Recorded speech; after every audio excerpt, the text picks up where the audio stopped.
मानव जी, महाराष्ट्र में जो प्रकाश आंबेडकर जी की एडवोकेट प्रकाश आंबेडकर जी की वंचित बहुजन आघाड़ी, उसका एक खुद का अच्छा वोट बैंक है। पिछले चुनाव में हमने देखा कि जब कांग्रेस राष्ट्रवादी उनके साथ में तालमेल नहीं बिठा पाए, उसके कारण काफी सीटों में कांग्रेस राष्ट्रवादी का नुकसान भी हुआ, उनके कैंडिडेट हारे भी।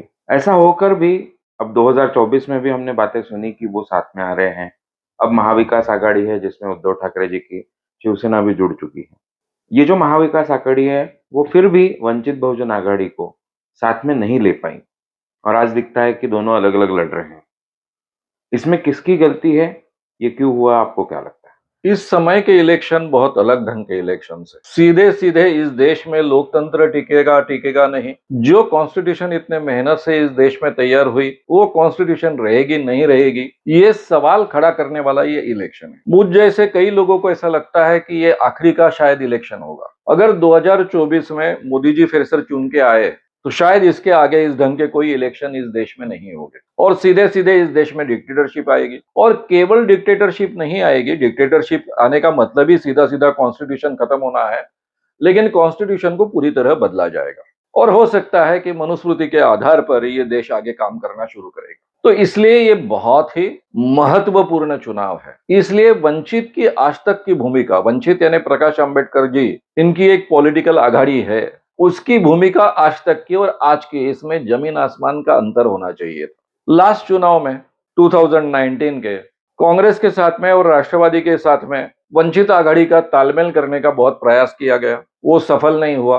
वंचित स्वतंत्र लड़ी और उसका फायदा बीजेपी को मिला। पूरे महाराष्ट्र में 48 सीटों में से 42 सीटें, हालांकि 41 सीटें ये बीजेपी को प्राप्त हुई। एक जो राष्ट्रवादी के आधार पर अमरावती की सीट थी, राणा की, नवनीत राणा, जो राष्ट्रवादी के आधार पर खड़ी रही थी, इतना ही नहीं तो कांग्रेस के समर्थन से चुनकर आई थी, उन्होंने तुरंत पाला बदल लिया और वो बीजेपी के साथ में शामिल हो गई और इसलिए महाराष्ट्र में 42 सीट्स करीबन बीजेपी को प्राप्त हुई। उसमें से कम 9 से 11 सीटों में वंचित के कारण परिवर्तन हुआ, ऐसा माना जाता है। अगर वंचित ने भूमिका नहीं ली होती या फिर वंचित के कैंडिडेट्स खड़े नहीं होते तो शायद 9 से 11 सीट्स कांग्रेस की चुनकर आती और वंचित अगर उनके साथ में शरीक हो जाती तो काफी फर्क पड़ता, क्योंकि वातावरण भी उसके साथ में बदलता है। ये सब इतिहास हम सब लोग बहुत अच्छे ढंग से जानते हैं। जब करीबन 1 साल पहले से हम सब लोग अलग अलग सामाजिक क्षेत्र में काम करने वाले लोग बहुत चिंतित थे, देश के सामने जो समस्या है वो ध्यान में रखकर ये विचार करने लग गए थे कि ये चुनाव बहुत ही गंभीर होने वाला है और शायद हमारी कॉन्स्टिट्यूशन रहेगी ना रहेगी।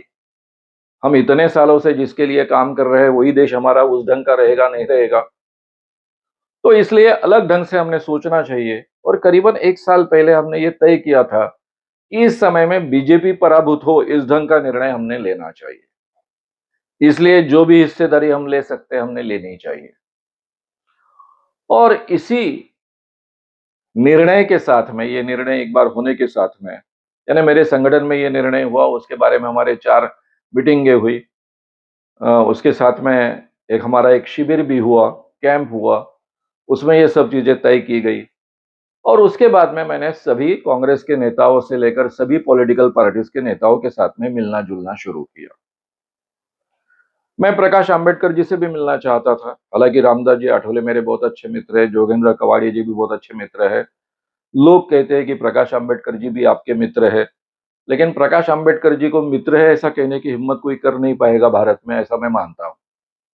लेकिन उनसे मिलकर उनसे बात करने की भी इच्छा थी, लेकिन वो संभव नहीं हो पाया और ये भी विश्वास नहीं था कि अपने कहने से कुछ फर्क पड़ने वाला है।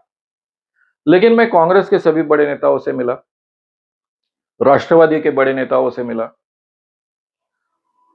शिवसेना के उद्धव जी ठाकरे सबसे बड़े नेता है, वही सभी निर्णय लेते हैं, उनसे भी मिला और सभी से बातचीत की कि कुछ भी हो जाए इस समय वंचित को साथ में लेना चाहिए। सभी का आग्रह था कि वंचित ने हमारे साथ में आना चाहिए। यानी मैं इतने बड़े नेताओं से बात करते वक्त, हालांकि पॉलिटिकली मेरा तो कोई उनके साथ में इस ढंग का रिलेशन था नहीं, इसके बावजूद मैंने आग्रह किया था कि जो कुछ 2 4 5 10 15 सीटें कम ज्यादा देने की आवश्यकता पड़े कुछ भी बढ़े, तो भी वंचित को आप किसी भी हालत में साथ में लीजिए, प्रकाश अंबेडकर जी को साथ में लीजिए, क्योंकि ये सीधा सीधा कॉन्स्टिट्यूशन का सवाल है। इस देश में यह कॉन्स्टिट्यूशन रहने वाली है, नहीं रहने वाली है, ये सवाल है। और डॉक्टर बाबा साहब आम्बेडकर, इनकी ये कॉन्स्टिट्यूशन पूरा है ऐसा पूरा देश मानता है, इसलिए जिम्मेदारी प्रकाश अंबेडकर जी की भी है।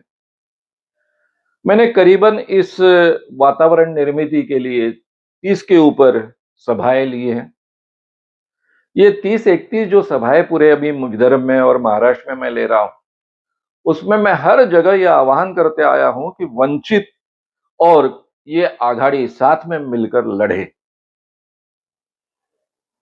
जब भी मैं ये बातें कहता था, सभी दलित संगठनों से मेरा बहुत नजदीक का रिलेशन रहा है इतने सालों से, उसी क्षेत्र में मैं काम करते आया हूं।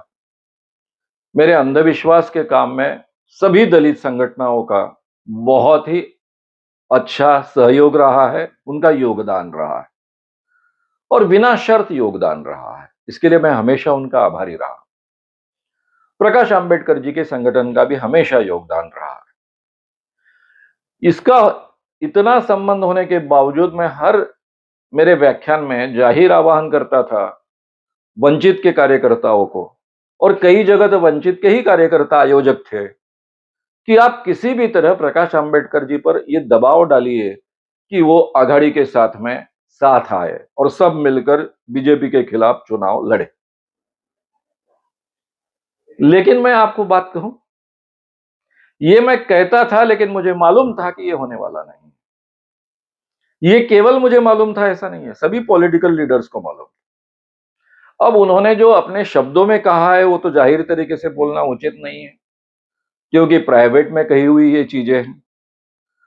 उनमें से एक भी पॉलिटिकल लीडर ऐसा नहीं था कि जिसकी इच्छा नहीं कि प्रकाश अंबेडकर जी के साथ में, वंचित के साथ में सहयोग करे। वो दिल से चाहते थे कि ये सहयोग होना चाहिए, लेकिन वो कहते थे हमने कितना भी प्रयास किया और कुछ भी किया तो भी ये होने वाला नहीं, क्योंकि आज तक का ये इतिहास रहा है।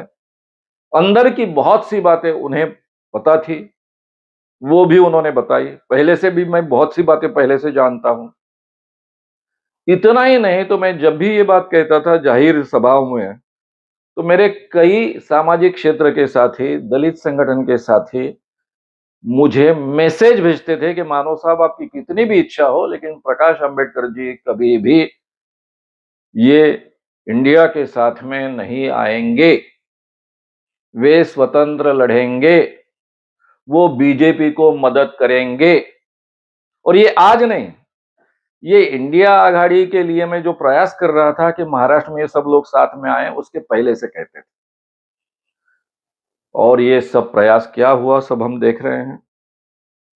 सबको पता था कि प्रकाश अंबेडकर जी कभी भी इंडिया आघाड़ी के साथ में नहीं आएंगे, वे स्वतंत्र ही लड़ेंगे।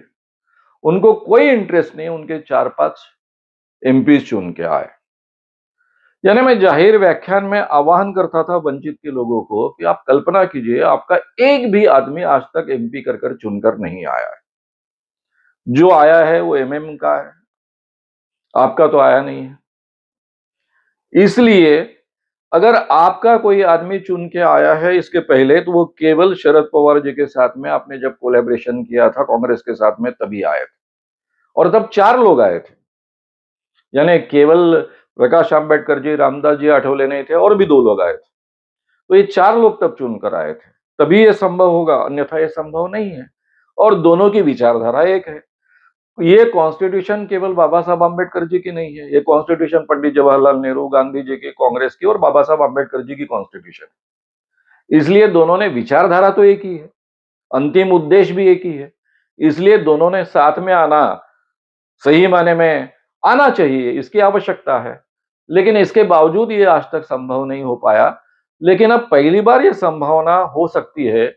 कॉन्स्टिट्यूशन बचाने की जो जिम्मेदारी है वो सब पर है, लेकिन अंबेडकरी विचारधारा जो मानने वाले लोग हैं उन पर ज्यादा है, और इसलिए प्रकाश अंबेडकर जी पर भी ये जिम्मेदारी है। ऐसा मैं जाहिर व्याख्यानों में कहता था, आह्वान भी करता था कि अगर आप कांग्रेस के साथ में, राष्ट्रवादी से और उद्धव जी के साथ में अगर मिल जाओगे तो कम से कम आपके 4-5 एमपीज चुनकर आ सकते हैं।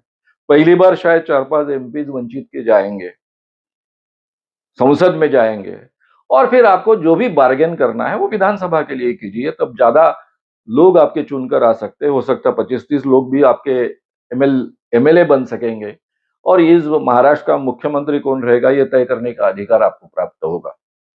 तो इसके लिए आप इस ढंग से प्रयास कीजिए, इस ढंग से एडजस्टमेंट कीजिए, इस ढंग से किसी भी तरह से बातचीत को पक्का कीजिए। लेकिन सभी को मालूम था कि ये होना संभव नहीं है।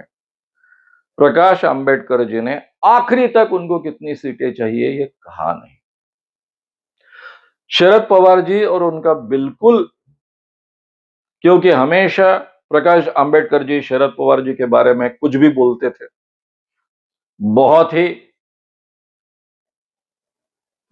ही कड़ाई से उनकी आलोचना करते थे। इसके बावजूद शरद पवार जी ने खुद होकर आगे बढ़कर उनके साथ में दोस्ती का हाथ बढ़ाया। उन्होंने खुद जाहिर किया कि हम 4 से 6 सीट अंबेडकर जी को दे सकते हैं। इसके बावजूद आखिरी तक प्रकाश अंबेडकर जी ने मुझे ये 6 सीट चाहिए, ये 4 सीट चाहिए, ये 5 सीट चाहिए, इस ढंग की कोई भी बात ठीक ढंग से की नहीं। संजय राउत बार बार जाहिर करते रहे कि हम 4-5 सीट दे सकते हैं प्रकाश अंबेडकर जी को, उसमें बार्गेन हो सकता था और भी एक आधी सीट उनको मिल सकती थी अगर सही माने में बैठ जाते और उस ढंग से चर्चा होती तो। लेकिन आखिरी तक प्रकाश अंबेडकर जी ने कोई भी बात ठीक ढंग से नहीं की। पहले तो उन्होंने कहा कि ये आघाड़ी में 4 सदस्य हैं, 48 सीटें हैं, तो 12-12 सीटें हर एक ने लेनी चाहिए। कांग्रेस ने 12 सीटें, शिवसेना ने 12 सीटें, शरद पवार जी ने 12 सीटें और वंचित ने 12 सीटें लेनी चाहिए। अब ये मुद्दा इतना हास्यास्पद था, फिर भी किसी ने इसके ऊपर कोई आलोचना नहीं की।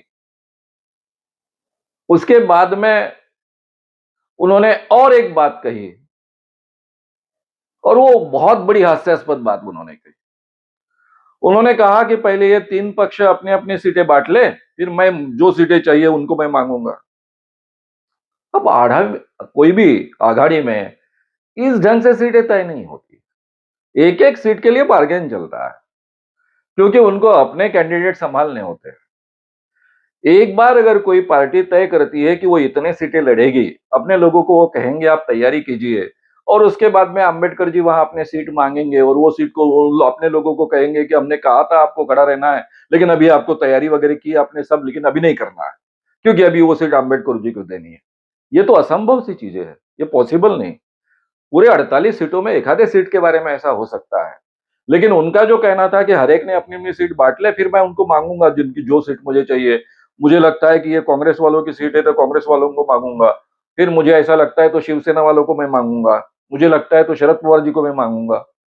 ये बात ही बहुत हास्यास्पद, यानी इनको पॉलिटिकल कोई भी एडजस्टमेंट करना नहीं, उसमें से स्पष्ट हो रहा था, और आखिरी तक उनका वही चलता रहा। मेरे पास में लिखित मैसेजेस है महाराष्ट्र के काफी विचारवंतों के। उन्होंने मुझे मेरे भाषण सुनने के बाद में कहा था कि आप लिख लीजिए कि अंबेडकर जी बराबर बीजेपी को मदद होगे, ऐसी ही भूमिका लेंगे, वो आघाड़ी के साथ में, इंडिया के साथ में शरीक नहीं होंगे।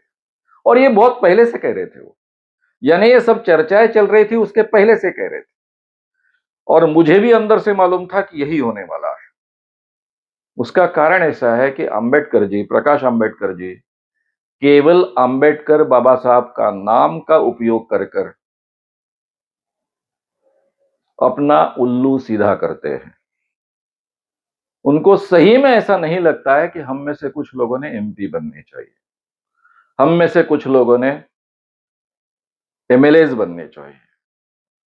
वो केवल अंबेडकर जी का नाम, अंबेडकर जी विचारधारा का उपयोग कर कर वो क्या करना चाहते ये समझ में नहीं आता। मैंने उनको बहुत नजदीक से देखा है, जब भी मैं उनसे मिलने गया हूं तो बड़े बड़े लोग, आईएएस ऑफिसर हो, आईपीएस अधिकारी हो, बड़े बड़े विद्वान लोग हो, उनसे मिलने आते थे और सीधा उनके चरणों पर माथा टेकते थे। जब उनकी उम्र 40 साल की थी तब भी उनके चरणों पर माथा टेकते थे, जबकि उनसे उम्र से बड़े हैं, क्योंकि ये आम इंसान उनको अंबेडकर समझते हैं। बाबा साहब जिंदे हमारे सामने बैठे हैं ऐसा मानते हैं और उनके चरणों पर माथा टेकते हैं। ये सम्मान उनको देते हैं और ये सम्मान वो हमेशा पाते आए हैं। वे भूल जाते हैं कि ये सम्मान प्रकाश आंबेडकर जी का नहीं है। मैं केवल बाबा साहब आंबेडकर जी का नाती हूं, इसलिए ये सम्मान मुझे मिलता है। ये उनके ध्यान में आता है, नहीं आता है, मुझे पता नहीं है। वो आज देश के बहुत बड़े नेता बन सकते थे। इस विचारधारा को प्रखर प्रखर रूप से एक पूरे देश में रखने वाले एक विचारक बन सकते थे, लेकिन वो नहीं बन पाए। वो क्या करना चाहते हैं किसी को मालूम नहीं और उनके नजदीक का कोई भी व्यक्ति कॉन्फिडेंटली ये बात कह नहीं सकता है। इसलिए अंबेडकर जी ने जो भूमिका ली है वो सीधे-सीधे बीजेपी को मदद करने वाली भूमिका ली है। इसका मतलब ऐसा है कि उनको अपने कॉन्स्टिट्यूशन से कुछ लेना-देना नहीं है। कॉन्स्टिट्यूशन रहे ना रहे इससे उनका कोई लेना-देना नहीं है। आज के इस समय में ये स्थिति है महाराष्ट्र में कि अगर कोई अंबेडकर की विचारधारा समझकर अगर वंचित को मत देता है, अपना वोट देता है, तो उसका वोट ये कॉन्स्टिट्यूशन खत्म करने के लिए दिया जाता है, ऐसा मानना चाहिए। यानी आज वंचित को मत देना, इसका मतलब कॉन्स्टिट्यूशन खत्म करने के लिए मत देना, बीजेपी को मत देना, सांप्रदायिक विचारधारा को मत देना। ये बहुत कड़ाई से आज कहने की आवश्यकता है। अंबेडकर जी व्यक्तिगत जो कुछ करना चाहते हैं वो करने का उनको अधिकार है, लेकिन ये अंबेडकरी विचारधारा को रिप्रेजेंट नहीं कर सकते। इतना डेफिनेटली जाहिर तरीके से मेरे जैसे हर व्यक्ति ने कहना आज बहुत आवश्यक है।